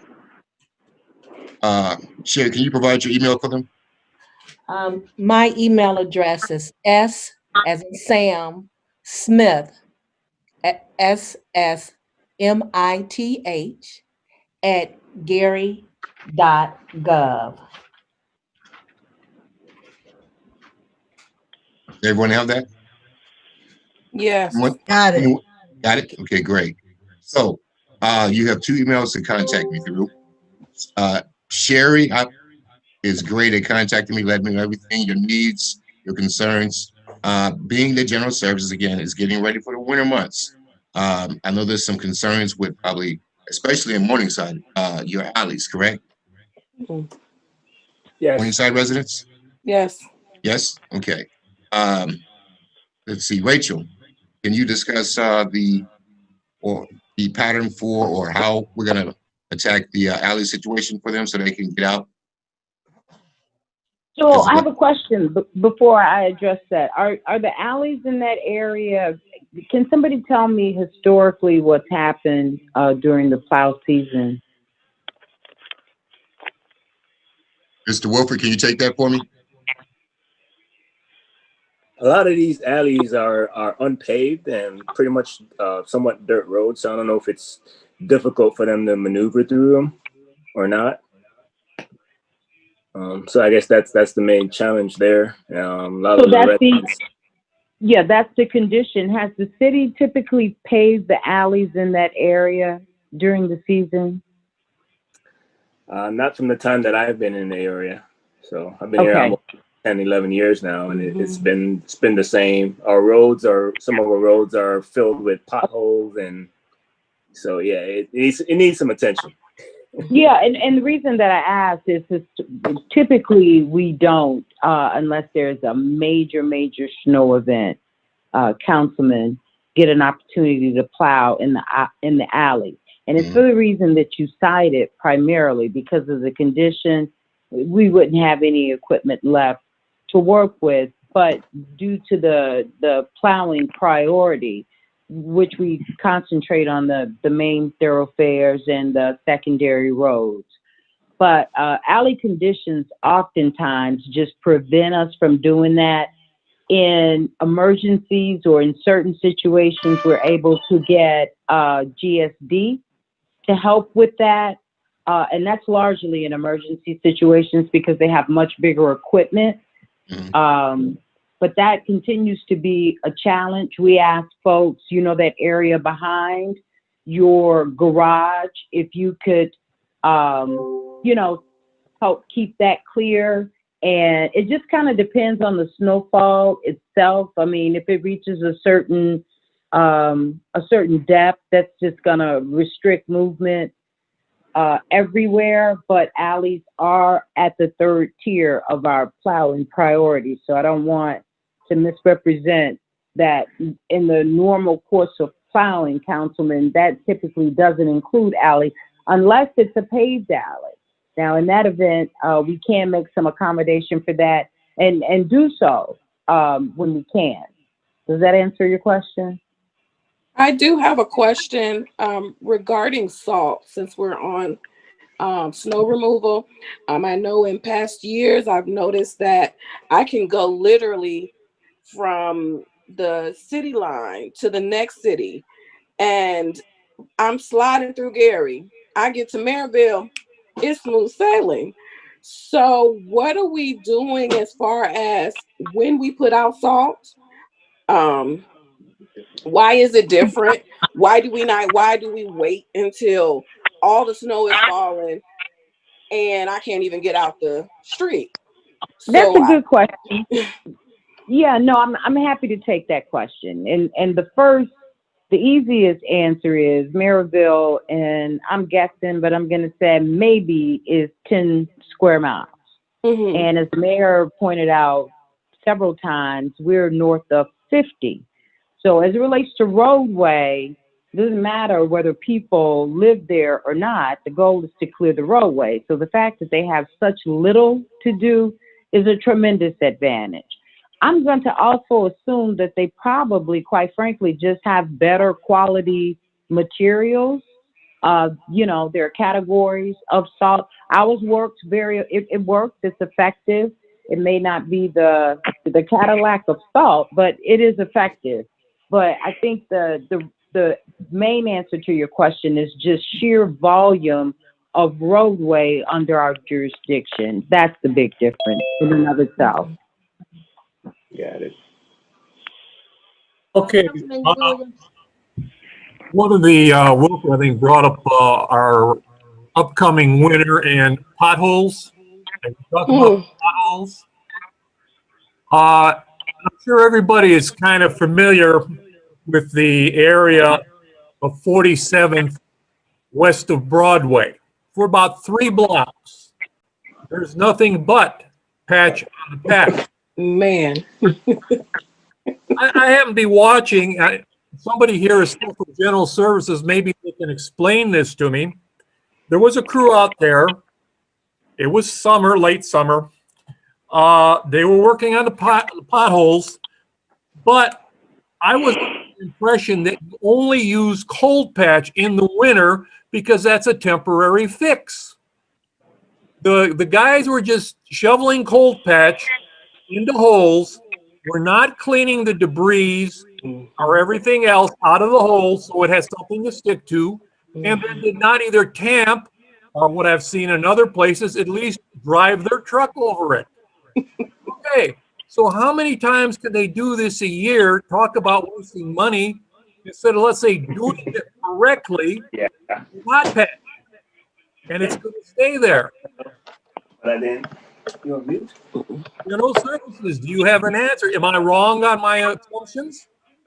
No, I'm sorry. Are you referring to the cold mix or the hot patch or both? Both. They were using cold mix in the summer. Everybody else uses hot patch. They clean the pothole out so there's no debris, so the hot patch got something to stick to instead of sand. And then they either tamp it or roll it or at least run the heavy truck over it. The cold patch, yes, that's it. That's the only thing that you're going to work with. Well, I think it's virtually, I doubt that they were using cold mix in the summer. I don't know that 100%, but I'm 99. I watched them. Believe me, it was cold patch.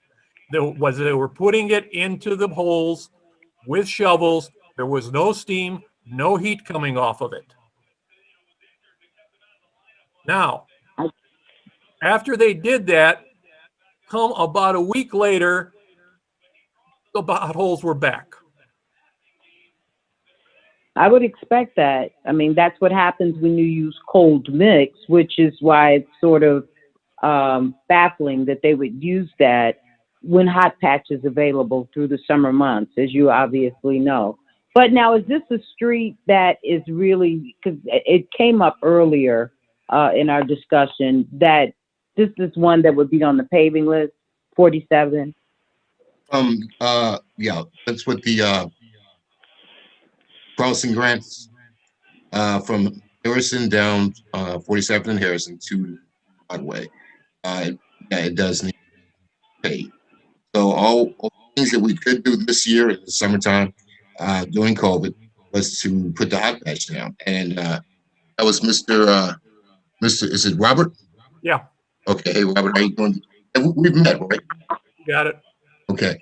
I was there at one point when they were putting down the hot patch. I didn't see steam come out the back, but was staying firm into the hole. It wasn't fine. Yeah, I didn't see. Yeah, I didn't see a lot of steam coming out of the truck, so I got to agree with him on that. I was also able to call General the Gary Sanitary, come out and clear the sewer. There was a hole off. Which street is that, Robert? It was a huge hole. We had the orange and white barriers, yellow tape all around it most of the summer because of the barrier. Oh, yeah, I know what you're talking about. It was on the southeast corner. It was like kind of on a cave-in. Right. Now that was a cave-in situation. Yeah. So we were able to take care of that this summer, but I think patchwork. I believe it was hot patch. Give me the exact location, please. Of what? Of this stretch of road that you're referring to right now. Started Broadway going west down to Harrison on 47th Avenue. Okay, thank you. The first 4 blocks are really, really bad. Yeah. And that area sounds familiar. After a while, you hear the same locations, and I think that's one of the challenges. You keep patching and patching and patching, and eventually it does devolve into the situations we've been talking about. But I'll try to get some hot patch relief before they stop making hot patch in that area. Well, I've seen, other smaller cities, okay, less great, but they have an infrared heater that they use also when they repair this stuff. Okay, it Sure. costs a little bit more to do it, but then it's good for how many years instead of having to do it about every 3 months.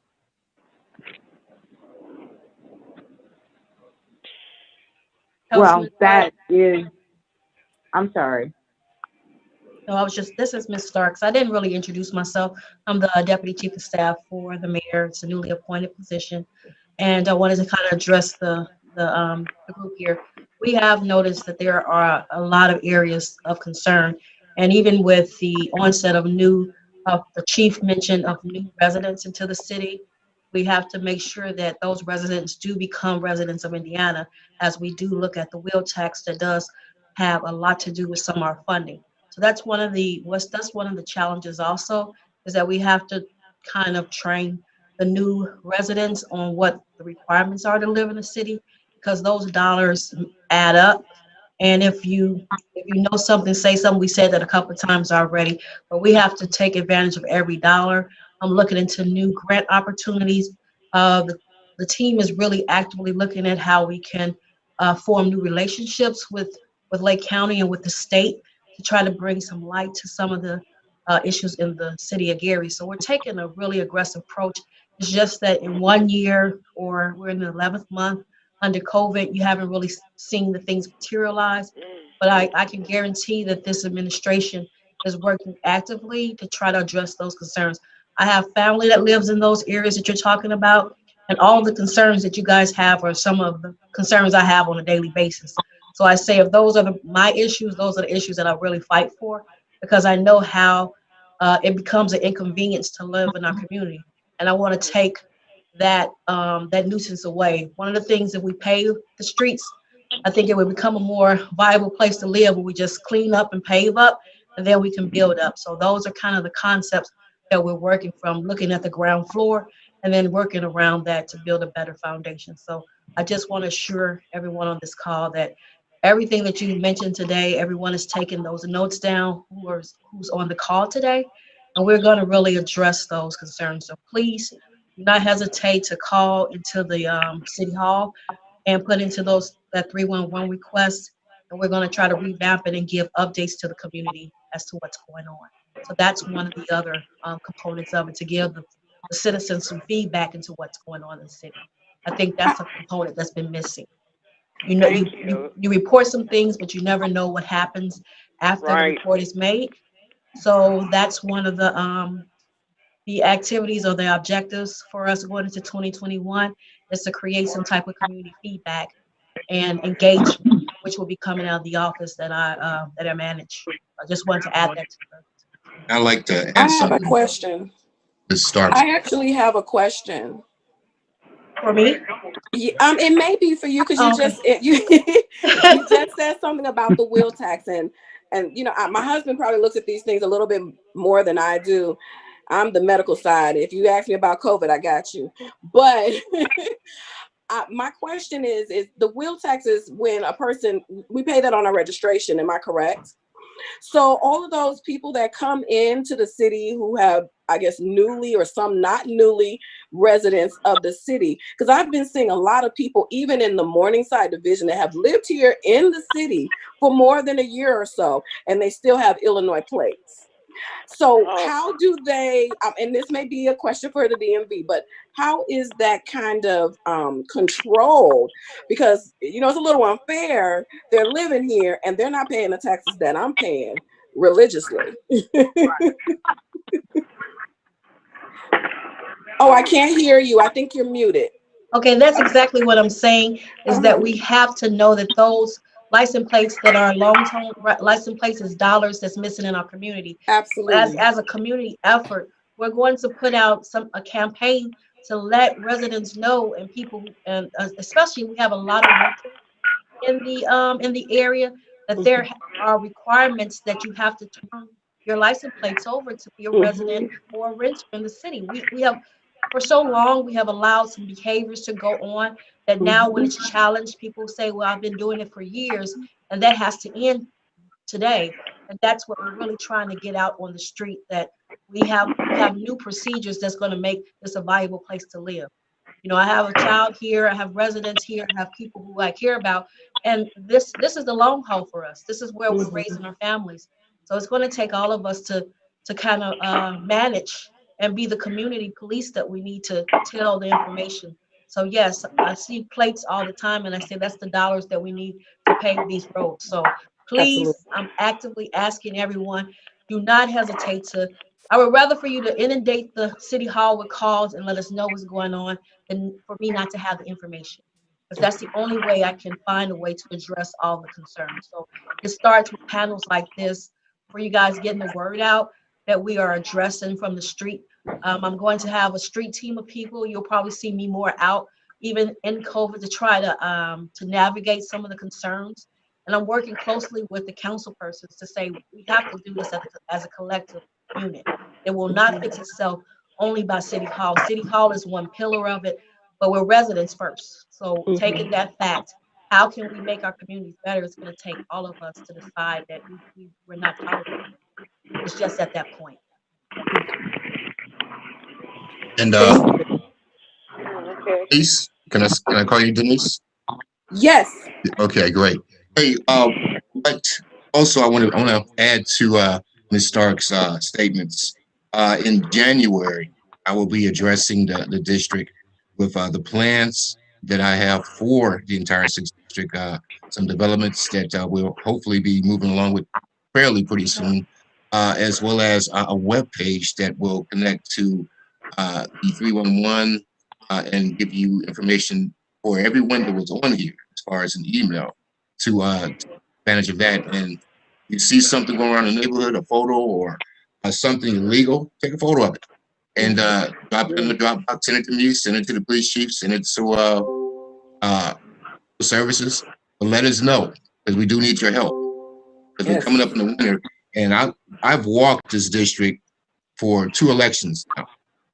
And I will tell you, in the wintertime, it's really hard to walk this election, check on residents. So you have my phone number, you have my contacts. I will drive over to you in the winter. Ms. Brown will testify to that. As far as a tree falling down on, which street was that, Ms. Brown? I wasn't even elected yet, but which street was that? Ms. Brown, can you hear me? I had to unmute myself. I had to unmute myself. Yeah, it's 46th Avenue. Yeah. So, and I will come over and take a look at the situation. Thank you. I think the website will help the district greatly to helping us disseminate this information out to the proper channels. Thank you. And also the community as a whole. I've been working with Ms. Ola Morris for the block clubs just to find ways of creatively getting the word to the streets. It's if City Hall or other entities is the only place that knows the information, it does the residents no good. So us taking more ownership of being more of a neighborhood, I know it's corny, but love thy neighbor is kind of what we have to kind of get back to. I come up from a generation where we knew everyone on the block, but now residents are kind of hesitant because of the mixture of people on the blocks. But we have to kind of, if you know something, if you love something, you treat it different. So in the instance of that, we just got to create another thing around community pride and bring a new cultural change throughout the city of Gary. So it's going to be a push and it's going to be hard, but I think that everyone on this call spending their hours today talking shows how committed we all are to trying to change the city. I mean, I see the city in how it's going to be and not how it is. So when I talk about it, I'm really passionate about it because this is something that I think we all collectively can do together. So I hope that comes across tonight, that that's what everyone on the call is really trying to say. And I want to give Rachel Caesar an applaud, and she has been working with the residents for the 6th District with a very limited team, and she's been doing the best she can do to get everything done, and it's been working. It's just that right now we're doing that transition, and we have to get ready for the snow, and we will continue to work with Rachel. So Rachel, thank you. If you're still on the phone. Rachel, I am. I'm still here. Can you hear me? Yes, ma'am, I can. Yeah. Thank you for all. everything It's a you've pleasure. done to assist us. Rachel was a key instrument with the cleaning of the Blue Wallace School project and the alleys behind the Wallace School. So we got rid of a lot of trash, including the hot tub. Saw them over there. Yeah. Yeah. That's something I wonder During what's COVID, going to happen with the she's also been instrumental with helping with the block clubs. The school, okay. The school is scheduled for demolition in 2021. That is once the demolition takes place, we will have a Zoom, and I'll probably be on the radio station as well to discuss the plans that I have for that area. Okay. Okay. Oh, wow. Now, the one thing everyone on the call, I mean, I know you probably have heard it before, but someone reminded me that Gary is rebirthing, and during the birthing process is patience that come, and part of the birth is pain that comes with it. But I guarantee you, like after we rebirth and have the changes that become visible, you know, those are the kind of things that we can celebrate together because we did it together. So, I just want everyone to please hold tight. The passion is there, the commitment is there, and even with limited resources right now, we have been able to do some things, but we have plans to try to upgrade our resources, and it takes the community. Councilman Williams. Who says yes? This is Faye Barnes, and I wanted to know, how were the notifications sent out for this meeting today? I did not get a notification. As I said earlier in the meeting, I walk. What's your address, ma'am? 2936 Massachusetts Street. Okay, I walked the precincts for G610, G612. The mayor put it on the Facebook page for the city. It was some robocalls went out, and I also took it down to WLTH radio station, asked them to announce it. Okay, and I understand that there were some notices put in some mailboxes. I put them behind the mailboxes. Pardon me? I put them behind the mailboxes. Okay, I did not receive one. I just got it from someone that lived in Morningside, told me. But before in all your other meetings, I had gotten a phone call, but I didn't get one this time. They didn't do the robocall. Okay, we will Yeah, I got a robocall last time too, but I didn't get one this time, and my girlfriend didn't get one, so she didn't make it tonight. That robocall is effective. Yeah, that's what I was about to state, is that we're trying to implement those type of robocalls into our system so that the community can get alerts at the same time. Right. That's an effective way for us to communicate as a whole. So the robocall system, I know a lot of people don't want to give out their phone numbers and information like that, but when it comes to a community alert, that robocall system is very effective. Right, because walking from door to door, that takes a lot of energy and time on your part. But you that's doing me. something else. We have to improve our strategies, people. So that's one of the things that I want to be able to get information to you guys fast. And the more support that we need, I think that type of technology, someone mentioned about technology, that has to be the framework of changing the fabric of the city. Which is why I spoke on the website. That website, probably once it's completed, I'll do out of my pocket a direct mail to the 6th District, a postcard with the address and everything. And that's going to be a good way for us to communicate. Yeah. Okay, this is Sherry Smith. I'm Councilman's assistant. There were robocalls that went out on Monday, and I just getting back not too long ago, getting back to work. So I may not have everyone's phone number, but I am using the robocall numbers that I do have. And so there were over 300 robocalls that went out on Monday for this meeting. Also, the notice was posted on the Gary Common Council's Facebook page. So the notice is there. And like Councilman said, it was on the Mayor's Reimagine page. So we're trying to get it out as quickly as possible. I believe Councilman is also next year, he has dates each month that he's going to be having monthly meetings. So that is being set up. So if you have any questions regarding, you can always call the office number. If you want to take down the office number, is 219-881-1315 extension 1. Okay, thank you, Ms. Smith. And I do have that in my cell phone already, and I got, but I will be calling you about contact, because I don't do WLTH. I don't really go on the Facebook page, but I'll be. I'm gone. Well, hello. I'm still here. I'm still here. So I thought somebody left. But yeah, they did. Go ahead. But you had mentioned before when we were having the other meetings that we would do every third Thursday, and we missed October. That's what we're looking forward to. Well, that's why we actually had I had two precinct meetings scheduled for this month. Okay. Which was G612 and G610. Because I'm trying to catch up to a lot of the precincts due to COVID. Because originally the meetings were put out for the district. And what we started noticing, especially myself, was that I wasn't reaching out to everyone. So the meeting wasn't. So I decided to try a different approach. So we're doing precincts. So that's why. So every meeting on Thursday will be the third Thursday of every month. If you feel like you want to come in, it's going to be posted on the Facebook page, your Reimagine page. If Sherry does not contact your robocall, go there, call me, email me or email Sherry, and we'll let you know what's the date of that meeting so you can join in.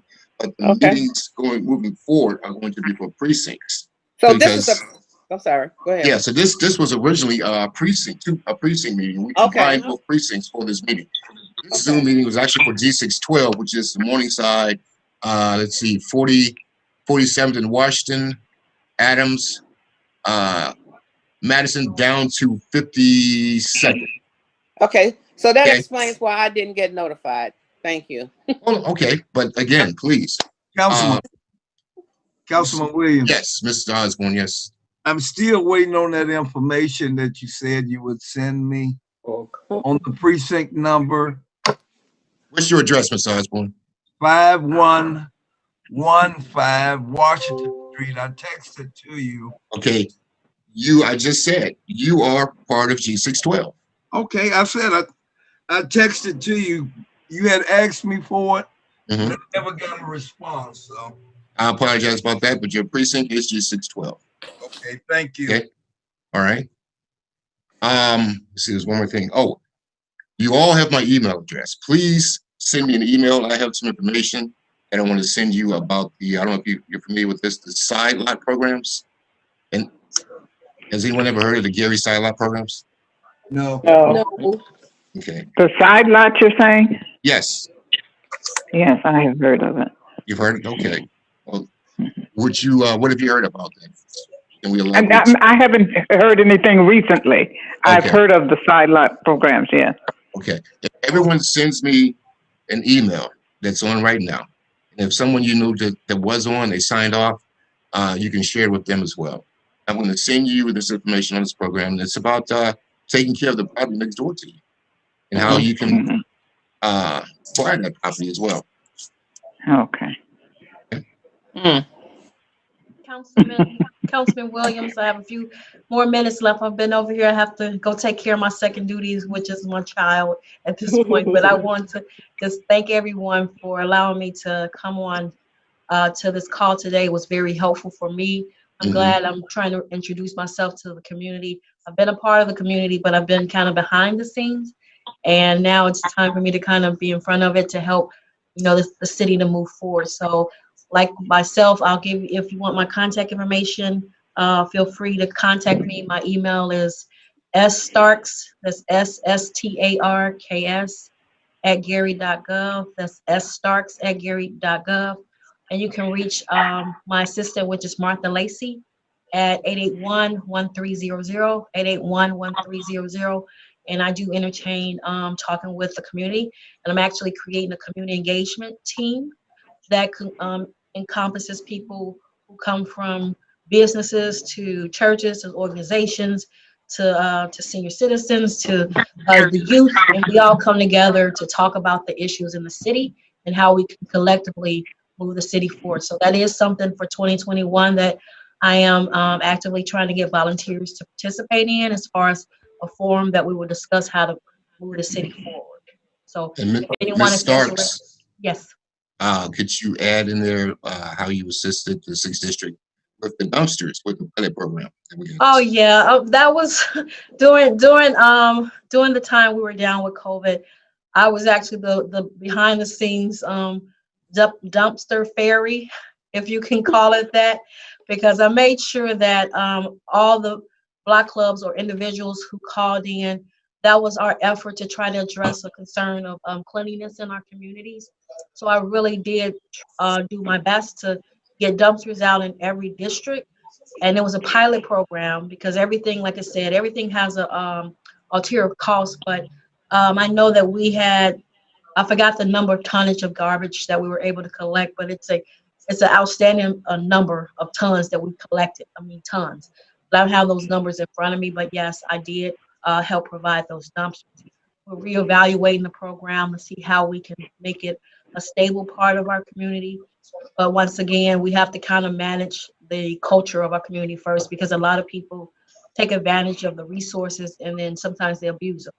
And so a lot of times, you know, there were some good parts of it and there was some not so good. But overall, it was a successful thing because that was trash that was not on the street. So I look at that as a complete win. The fact that we were able to collectively get trash into containers that got successfully to a dump site. So yes. And what is your title, Ms. Stark? I am the Deputy Chief of Staff, Ms. Barnes. Okay, thank you. Thank you, Ms. Stark. Thank you, Soror. Okay. And Ms. Starks, Mrs. Starks, I would also like to thank you for working with me so diligently with the block clubs. You've been a great help, a beautiful ear. I really would like to thank you. Is that Ola Morris? Oh, yeah. Ms. Morris, why do you make yourself known that you're on a Zoom call? You're supposed to see me when it ding in. I see. And I couldn't figure out how to make it talk at first, and then now I'm talking. Okay. Well, Ms. Morris, introduce yourself, please. Hi, I'm Ola Morris, I'm the coordinator for the Federation of Block Clubs. Ms. Brown, I heard you speaking, and I know Mrs. Brown. She's a tenacious young lady, very diligent in what she does. I've heard her speaking, and many of you I've heard that I know and work with some of you. But my job is to coordinate the block clubs and see what we can do, see what we can get done to help improve our city. And Ms. Starks has been beautiful to work with in that effort. Thank you. That's my introduction, Mr. Williams. Thank you. I appreciate you for being here. I wish you had told me earlier. All right, I'm going to sign out now. Thank you, everyone. I look forward to continue other calls like this. And anytime you guys want me available, you can reach out for me. Thanks again. Thank you. Ms. Starks. Thank you for being there. Okay, usually these meetings go from 6 to 8. It is 5 minutes after 8. I don't want to hold everyone up. I haven't had dinner yet. I don't know if you had dinner yet. Keep your eyes open, your ears for the website. The website is going to be very important for this district. We're going to have to use that for a strong informational system. I'm in the process of with the guy designing the pages. There will be drop boxes for quite a bit of things. Photos. I'm definitely going to give you numbers for public services, emergency services, police, fire, whatever you need. Good. I wear a lot of hats right now. I'm also the chair for public safety. So I do work very closely with the police chief and the assistant police chief. He was on this call, not the assistant. So we want to start getting these block clubs together early, really early, so we can start attacking these strange, because I have strange people that walk around my neighborhood. They really do. Right. Serious. Like at 1, 2 o'clock in the morning. So it's really important to, I don't know what your finances are, but if you can't afford it, get the ring. And also get the monitor lights that come out. Right now with Amazon, they got a great deal going on it. The motion lights, they're very strong, they're very powerful. So that's what we have to do. We have to light our district up. You know, and if we can't do it with the street lights that we have in place right now throughout the community, let's light up our places with those monitoring lights. Because every time a motion passes those lights come on. And that's what keeps the criminal element away. All right. Green has a recall, Councilman Williams. No, I saw that. I saw that today. Yep, I saw that today. So But be careful with the ring. What was the recall about? Because it was causing fires. Oh yeah, the fire. It was causing fires. Yeah, it was something with the wiring that was causing fires. So it called a number of them. Yeah, they said what, 2,500. No, it's not the wiring. It's a screw that and the battery, the ones that are battery operated. Oh, okay. Okay, I don't have one of those. Okay, Mr. Williams, Ms. Roby, it's in the go.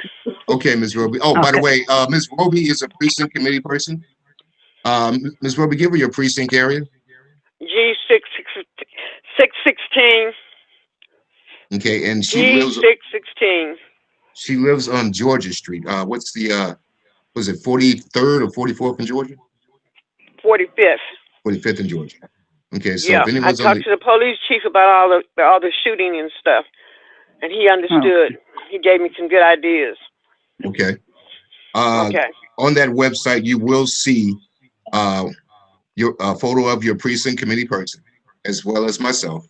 Contact information for each and every one of them. We want to make sure that you are able to utilize the people you have elected for your services. Okay. So at 8 minutes after 8, does anyone else have a comment or question or anything like that? Councilman. Have a good night. Councilman, I just want to. Was that you, Sherry? Yes. Can you hear me? Yes. Be blessed, everyone. All right. I just wanted to repeat contact information.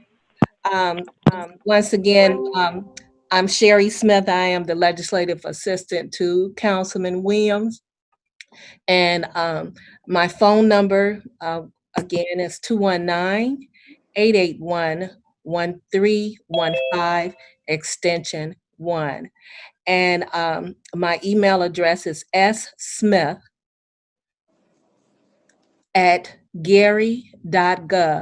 Councilman Williams' phone number is 219-999-3609. Wow. Well, whose city cell number is this that they gave us? That's not the number he gave us. That's not the number I know, okay. But that's your city cell number. Well, somebody gave me the wrong number. I just text you. Yeah. I just text you, and I just text you. Asked me to text you. Okay. Back. And so that is your number. Well, I do apologize to you. What was it again? It's 219-999 3609. That is his city cell phone number. Okay. And his Okay, so email- just. I just started carrying. I just started carrying this city phone. So I've been giving everyone my private number. And that was the number they gave me. I just started carrying. So do you need that number repeated again? No, I haven't. So should we black out the number that you gave us before? Please do. Please do. Okay. Okay. Sherry? Yeah. Can you give your email address again?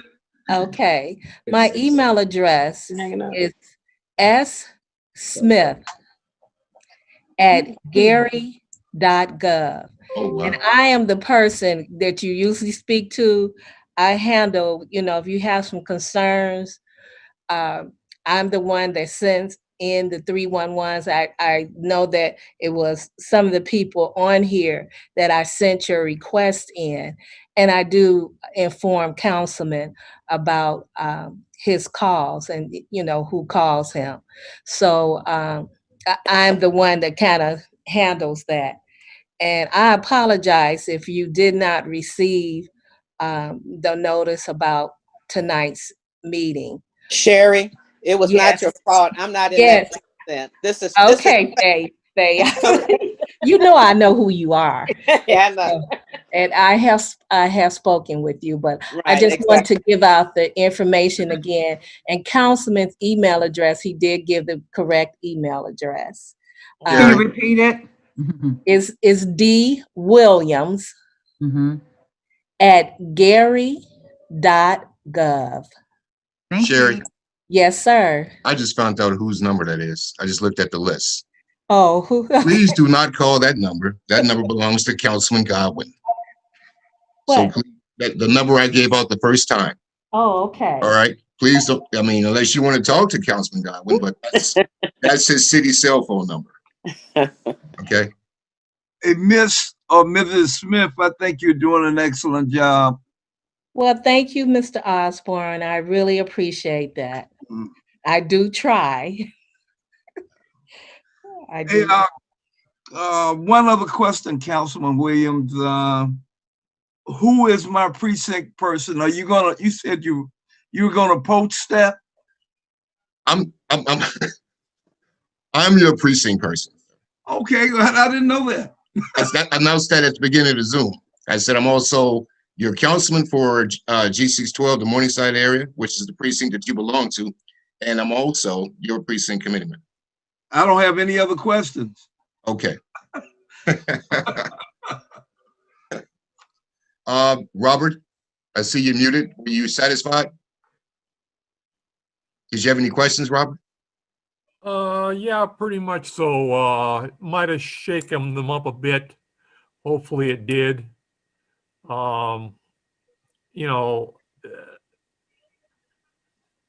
There's more than several of us that saw what was going on or not going on, as the case might be. And to me, they keep actually wasting money by not doing the job correctly to begin with. And they're saying there's a shortage of money, and I can appreciate that.